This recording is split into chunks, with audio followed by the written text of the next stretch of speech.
ओम शांति। आज का अव्यक्त महावाक्य 12 अक्टूबर 1975 से लिया गया है, जिसका शीर्षक है कंप्लेंट समाप्त कर कंप्लीट बनने की प्रेरणा। अतीन्द्रिय सुख के झूले में झुलाने वाले, सर्व संबंधों का अलौकिक अनुभव देने वाले, सर्व आत्माओं के हितकारी शिव बाबा वत्सों प्रति बोले।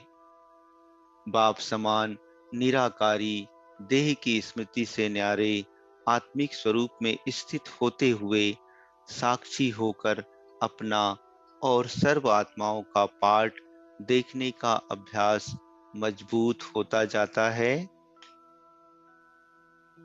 सदा साक्षीपन की स्टेज स्मृति में रहती है। जब तक साक्षी स्वरूप की स्मृति सदा नहीं रहती, तो बाप दादा को अपना साथी भी नहीं बना सकते।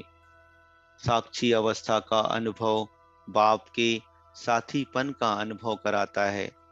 अपने को खुदा दोस्त समझते हो ना, अर्थात अपने मन का मीत बाप दादा को बनाया है, दिल का दिल वाला बाप को ही बनाया है। एक दिल वाला बाप के सिवाय और किसी से भी दिल की लेन देन करने का संकल्प मात्र भी नहीं है। ऐसा अनुभव करते हो। अगर एक बाप के साथ सर्व संबंधों के सुख, सर्व संबंधों के प्रीति की प्राप्ति अनुभव करते हो, तो और कहीं भी किसी संबंध में बुद्धि जा नहीं सकती। हर श्वास, हर संकल्प में सदा बाप के सर्व संबंधों में बुद्धि मगन रहनी चाहिए। कई बच्चों की कंप्लेंट है कि व्यर्थ संकल्प बहुत आते हैं, बुद्धि बाप की तरफ लगती नहीं है। ना चाहते हुए भी कहीं ना कहीं बुद्धि का लगाव चला जाता है।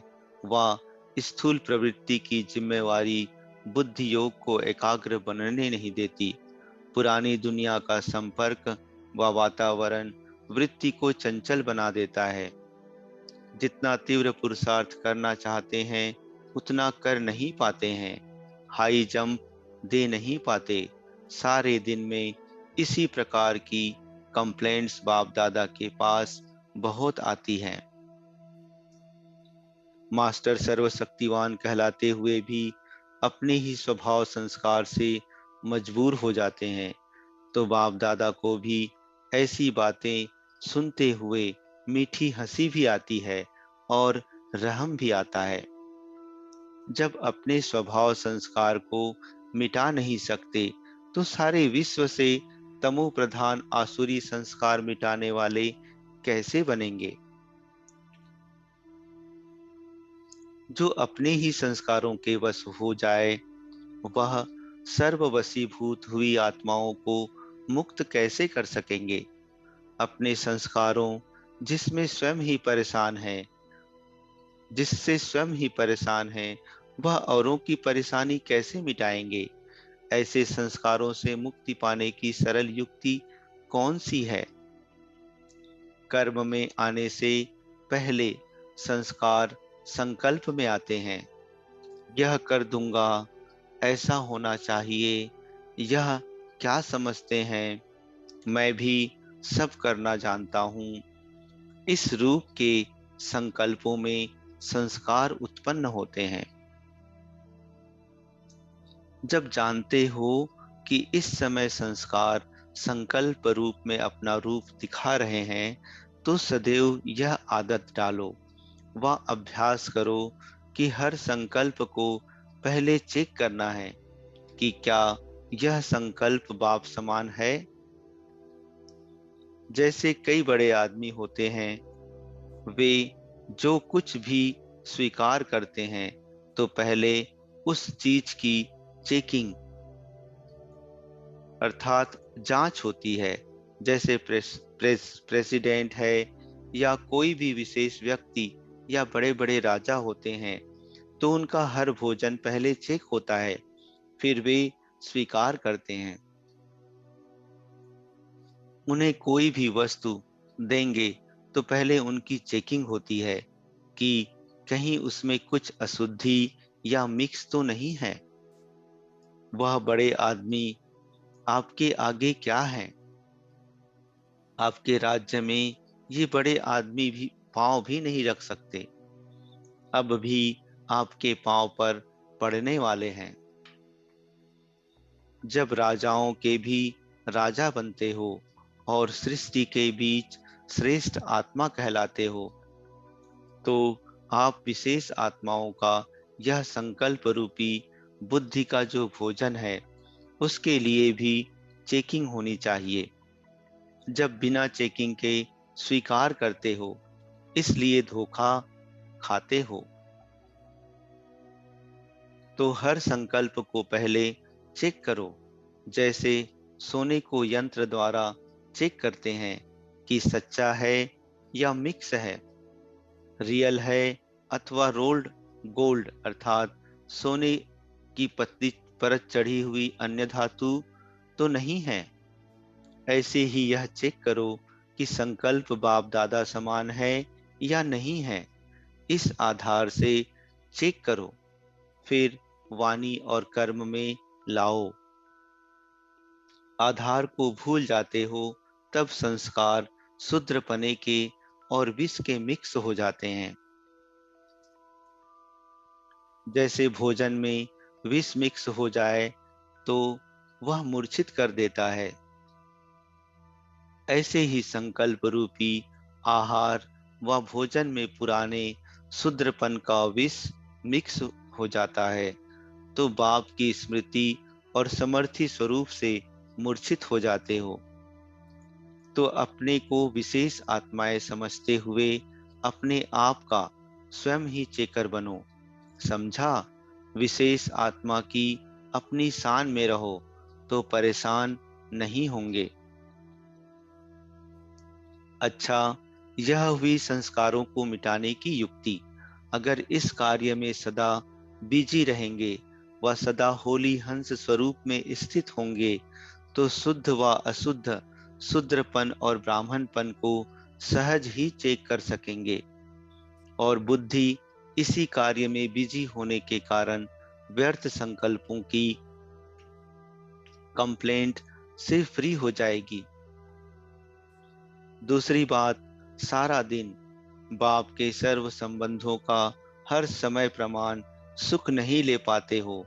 जो गोपियों और पांडवों के चरित्र गाए हुए हैं, बाप से सर्व संबंधों का सुख लेना और मगन रहना अथवा सर्व संबंधों के लव में लवलीन रहना, वह अनुभव अभी किया नहीं है।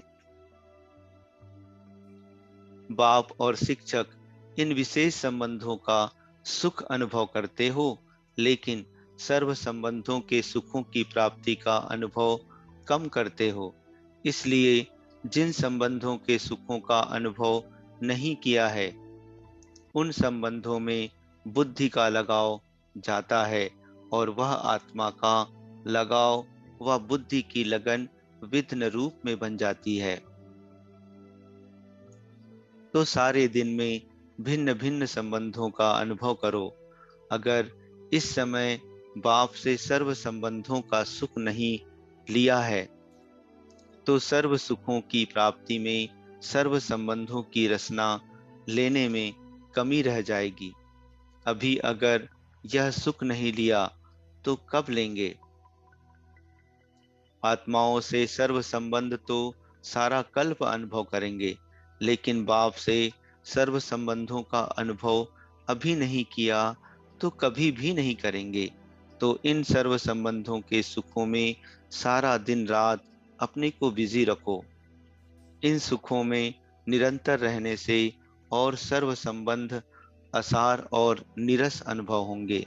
इसलिए बुद्धि एक ठिकाने पर स्थित हो भटकना बंद हो जाएगा और आप इन सुखों के झूले में सदा झूलते रहेंगे।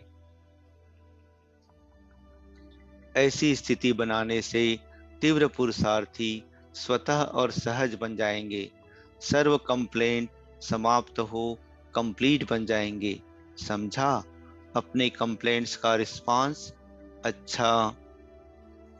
ऐसे सदा अतीन्द्रिय सुखों के झूले में झूलने वाले, सदा बाप के साथ सर्व संबंध निभाने वाले, सदा स्वयं को साक्षी और बाप को साथी समझने वाले, ऐसे खुदा दोस्त, सदा खुदाई खिदमत में रहने वाले, ऐसे बाप समान बच्चों को बाप दादा का याद प्यार और नमस्ते।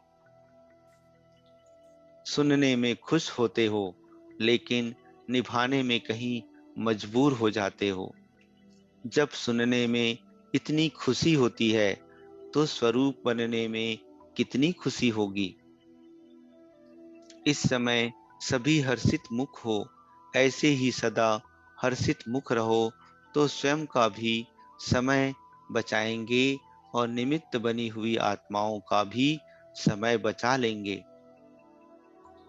अभी तक गिरने और चढ़ने में, स्वयं को संभालने में व बुद्धि को ठिकाने लगाने में 25% समय जो इसमें जाता है, तो यह समय बच जाएगा और वह कमाई में जमा हो जाएगा। अब बचत करना सीखो, समझा? इस मुरली का सार। पहला, अगर एक बाप के साथ सर्व संबंधों के सुख व प्रीति की प्राप्ति का अनुभव करते हो, तो और कहीं भी किसी संबंध में बुद्धि नहीं जा सकती। दूसरा, अपने को विशेष आत्मा समझते हुए अपने आप का ही स्वयं चेकर बनो। सदैव यह आदत डालो व अभ्यास करो कि हर संकल्प को पहले चेक करना है कि यह संकल्प बाप समान है। एक दिल वाला बाप के सिवाय और किसी से भी दिल की लेन देन करने का संकल्प तो नहीं है। तीसरा, साक्षी अवस्था का अनुभव बाप के साथीपन का अनुभव कराता है। चौथा, विशेष आत्मा की निशानी है वह सदा अपनी शान में रहता है, कभी भी परेशान नहीं होता। अच्छा, ओम शांति।